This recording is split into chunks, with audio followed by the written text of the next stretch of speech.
ওপর একটা প্রভাব পড়বে সেটার বলার অপেক্ষা রাখে না। স্যার, আপনি এয়ারবেসগুলোর কথা বলেছিলেন যে কাতার রয়েছে, সৌদি আরব রয়েছে, ইরাকে রয়েছে।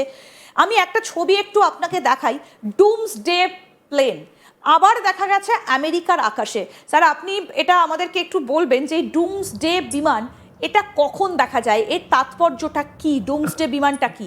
13ই জানুয়ারি 2026-এ আমেরিকার আকাশে হঠাৎ এই ডুমসডে প্লেন।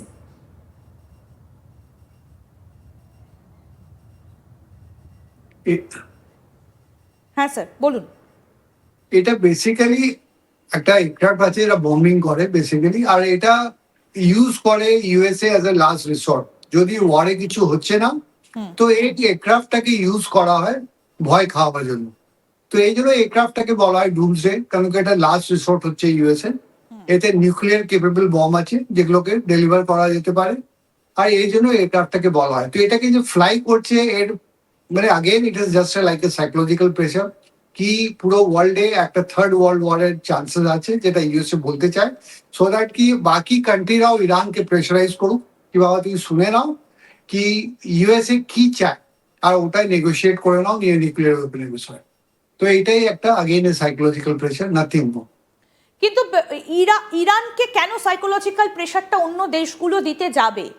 ইরান তো পরিষ্কার করে বলে দিয়েছে তারা পারমাণবিক অস্ত্র পরীক্ষা নিরীক্ষা তারা করছে না, তারা নিউক্লিয়ার টেস্ট করছে, কিন্তু সেটা পারমাণবিক দিক থেকে তারা অস্ত্র বানাচ্ছে না। আর একটা প্রশ্ন স্যার, আজকের ডেটে দাঁড়িয়ে প্রত্যেকটা দেশই তো পারমাণবিক অস্ত্র বানায়, তাহলে ইরানকে নিয়ে এত সমস্যা কেন ডোনাল্ড ট্রাম্পের? কেন কি ইরানকে অনেক আগে থেকে প্রেশারাইজ করা হচ্ছে, স্যাংশন সম 30-40 ইয়ার্স থেকে ওর উপরে আছে, যেতে কি ওরা নিউক্লিয়ার আর্মস या নিউক্লিয়ার বম না বানায়। বাট ইরান আস্তে আস্তে করে এনরিচমেন্ট করে ইউরেনিয়ামকে এটাকে বাড়াতে যাচ্ছে। আর ওরা বলা হচ্ছে, ইউএসএ বলছে কি ওরা জানে কি ওরা এনরিচমেন্ট এত করে নিয়েছে যাতে ওরা নিউক্লিয়ার বম বানাতে পারে। তো ওর আগে বানাবার আগে ইউএসএ চায় কি ওটাকে অ্যাটাক করে ওটাকে পুরো নিউক্লিয়ার রিঅ্যাক্টরকে ওর শেষ করবো। গতবার যখন অ্যাটাক করলো তো ওরা কিছু রিঅ্যাক্টরকে করেছে, বাট ইরান বলছে ওদের কাছে আরো রিঅ্যাক্টর আছে যা ওর দিয়ে এটা এনরিচমেন্ট করে এই বমটা বানাবে। সেটা তো ওরা ইরাকের ক্ষেত্রেও করেছিল স্যার, আপনি হয়তো আরো ভালো সেই সময় আপনি হয়তো প্রত্যক্ষ করেছেন যখন ইরাকের ওপর অ্যাটাকটা করেছিল। আমরা যতটা যা দেখেছি, আপনি আরো ভেতর থেকে দেখেছেন, আপনি খুব কাছ থেকে দেখেছেন। ইরাকের ক্ষেত্রেও তো ওরা সেটাই করেছিল, যেটা আজকে ইরানের ওপর স্যাংশন লাগিয়ে রেখেছে, কিন্তু কিছুই তো ইরাক থেকে সেভাবে পাওয়া গেল না। তাহলে তারপরে আবার কেন? না, ইরাকে পাওয়া যায়নি এটা সবাই জানে, ওটা ইউএস এর ইন্টেনশন আলাদা ছিল, রেজিম চেঞ্জ করা।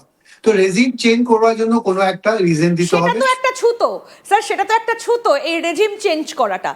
ইরান তো সেই খামেনিকে সরাতে চায় এবং রেজা পাহেলভিকে দেশের ভেতর প্রবেশ করাতে চায় সেই রেজিম চেঞ্জের নামে। ব্যাপারটা তো সেই একই। ওটাই হচ্ছে, কেন কি ইরানের কাছে অনেক অয়েল আছে, আর ইউএসএ ওগুলো কান্ট্রিকে কন্ট্রোল করতে চায় যার কাছে অয়েল আছে। বাট ইরান যেমনি আমি বললাম একটা রিজনাল পাওয়ার আছে, রিজনাল পাওয়ারের জন্য একটু মুশকিল হচ্ছে। ইরাক অনেক ছোট পাওয়ার ছিল, অনেক কম ডিফেন্স ছিল, তো ওরা রেজিম চেঞ্জ করে অয়েলটা কন্ট্রোল করেছে, বাস এটাই হচ্ছিল। একদম। এবং আমি একটু আপনার কাছ থেকে জানতে চাই, এই যে এয়ার বেসগুলো আপনি বললেন কাতারে রয়েছে, আমরা দেখেছিলাম যে কাতার এয়ার বেসটা ফাঁকা করে দিয়েছিল গত সেপ্টেম্বর মাসে যখন ইরানের সঙ্গে ঝামেলাটা শুরু হয়েছিল এবং কিছুটা এগিয়েছিল এই অশান্তিটা। এবারে কি কাতারে তৈরি রয়েছে? স্যার, আপনার কাছ থেকে একটু আমি জানতে চাইবো যে এবারেও কি কাতারে একেবারে রেডি হয়ে বসে রয়েছে কাতার এয়ার বেসে, বা আপনি বললেন সৌদি আরব এয়ার বেস আছে, সেগুলোর থেকে কি খবর আপনি পাচ্ছেন? বেসিক্যালি ওখানে যে নন এসেনশিয়াল পার্সোনাল থাকে ওদের আর ওদের ফ্যামিলিকে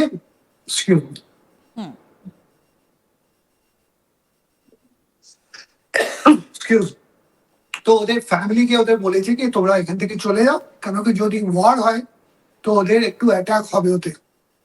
তো ওখানে যে আছে অনলি এসেনশিয়াল পার্সোনালকে রেখেছে যেটা কি ওয়ারে পার্টিসিপেট করতে পারে। ওদের ওখানে বম্বার্স আছে, ওদের ওখানে ফাইটার্স আছে যেগুলোতে ওরা ইউজ করতে পারে সাডেন অ্যাটাক বা সারপ্রাইজ অ্যাটাকের জন্য। তো বাকি নন এসেনশিয়াল পার্সোনালকে ওরা ওখানে ভেকেট করে দিয়েছে, বাট এয়ারক্রাফট মিসাইলস সবকিছু ওখানে আছে উইথ দ্য রিকোয়ার্ড পার্সন শুরু আছে, বাকি সব ওখানে ফাঁকা করে দিয়েছে। একদম ফাঁকা করে দিচ্ছে। স্যার, আপনি আমাদের সঙ্গে থাকুন, আমরা ছবিগুলো বরং আরেকবার দেখাই। দেখুন কিভাবে তেহরানের আকাশে একের পর এক শহরে দেখা যাচ্ছে ধোঁয়া। আমরা পারানদের ছবি দেখাচ্ছি, দেখুন এই ছবিগুলো কিন্তু রীতিমতো ভয় ধরাচ্ছে। আমরা ইরানের পারান শহরে বিস্ফোরণ, সেখানকার ছবি আপনাদের দেখাচ্ছি, কিন্তু প্রশ্ন হচ্ছে যে এগুলো কি নেহাতি কাকতালীয় নাকি এর সঙ্গে কোনো সম্পর্ক রয়েছে। সিরাজ দেখুন, পুরো শহরটা পাহাড়ি এলাকা এবং এখানে কিভাবে পুরো জায়গাটা ধোঁয়ায় ঢেকে গিয়েছে। আমি একটু ডুমসডে বিমানের ছবিটা দেখাই, যেটা আমেরিকার আকাশে দেখা গেছে গত 13ই জানুয়ারি 2026, এবং যেটা ক্যাপ্টেন সিনহা আমাদেরকে বলছেন যে এটা হচ্ছে আমেরিকার শেষ অস্ত্র, এবং এটা তখনই আমেরিকা বের করে যখন কাউকে একটা প্রেশারাইজ করতে হয় এবং প্রেশার দেওয়া হয় কোনো একটা দেশকে, এখান থেকে বম্বিং করা হয়। স্যার, এখান থেকে কি কার্পেট বম্বিং করা হয়? ডুমসডে বিমানটা কি সেই কারণে ব্যবহার করা হয়? না, কার্পেট বম্বিংটা একটু ডিফারেন্ট কনসেপ্ট আছে। হ্যাঁ, এমনি একটা কার্পেট আমরা বিছিয়ে দিই ফ্লোরের উপরে, কন্টিনিউয়াস কভার হয়ে যায় পুরো ফ্লোরটা। অমনি কার্পেট বম্বিং কি হয় কি, আমরা একটা ফর্মেশন হয়, formation of aircraft, maybe 32 aircraft, 64 aircraft or 12 aircraft, একটা এরিয়াকে আমরাকে পুরো ডিস্ট্রয় যদি করতে হয়, তো সব এয়ারক্রাফট একটা ফর্মেশনে এমনি ফ্লাই করবে, আচ্ছা আর ওটা বম্বিং করতে যাবে এক লাইনে। তো আশপাশে যে এরিয়াটাতে যত আছে সবগুলো শেষ হয়ে যাবে। তো আচ্ছা ওটাকে কার্পেট বম্বিং আচ্ছা। বলে। এই ডুমসডেটা যখন ওড়ে, স্যার এই ডুমসডে বিমানটা যখন ওড়ে, এ কি একা ওড়ে নাকি এর সঙ্গে আরো ট্রুপ থাকে? এ একাই উড়ে, বাট এর থাকে বাকি ফাইটার্স এদের সঙ্গে এয়ারক্রাফট কে প্রোটেক্ট করবার জন্য, কি অন্য দেশের কোনো ফাইটার ইয়া এয়ারক্রাফট ইয়া কোনো মিসাইল এর উপর অ্যাটাক না হোক, তো ওর সাপোর্ট থাকে। এটা আচ্ছা। ফর্মেশনে ফ্লাই করে, এটা সেন্টারে থাকে আর চারিদিকে ফাইটার্স থাকে যেতে কি এটাকে প্রোটেক্ট করবার জন্য। তো দ্যাট ইজ একলা তো ফ্লাই করে দেখো। মানে সবটাই এখন এই মুহূর্তে দাঁড়িয়ে মানুষের কাছে বিশাল প্রশ্ন যে তাহলে ইরানে হচ্ছেটা কি, ইরানে করছেটা কি। আমি স্যাটেলাইট ইমেজটা একটু আরেকবার দেখাবো স্যার, আপনি দেখুন এই যে স্যাটেলাইট ইমেজটা, সেখান থেকে কিন্তু একটা জিনিস খুব স্পষ্ট হচ্ছে যে ইরানও কিন্তু এবার প্রস্তুতি নিচ্ছে। কারণ আগের বার বাংকারগুলোকে ভেঙে দেওয়া হয়েছিল, নিউক্লিয়ার রিঅ্যাক্টরগুলোকে নষ্ট করে দেওয়া হয়েছিল, এবার হয়তো ইরান আগে থেকে সেগুলোকে ডিফেন্ড করার চেষ্টা করছে, এবং যে কারণে এই স্যাটেলাইটের ছবিগুলো ধরা পড়ছে। কারণ কখনোই কেউ চাইবে না যে নিজের দেশের ক্ষয়ক্ষতি হোক, সেই কারণেই হয়তো ইরান আগে থেকেই প্রস্তুতিটা নিয়ে রেখে দিয়েছে। সুতরাং সব মিলিয়ে এই মুহূর্তে দাঁড়িয়ে যে ছবিটা ভীষণভাবে স্পষ্ট হচ্ছে, একটা অস্থির পরিস্থিতি আমরা দেখতে পাচ্ছি। শেষ পর্যন্ত খামেনি তার সঙ্গে কি আচরণ করা হয়, কারণ টার্গেট খামেনিটা অনেক দিন ধরে কিন্তু আমেরিকা সেটা যথেষ্ট পরিমাণে বুঝিয়ে আসছে।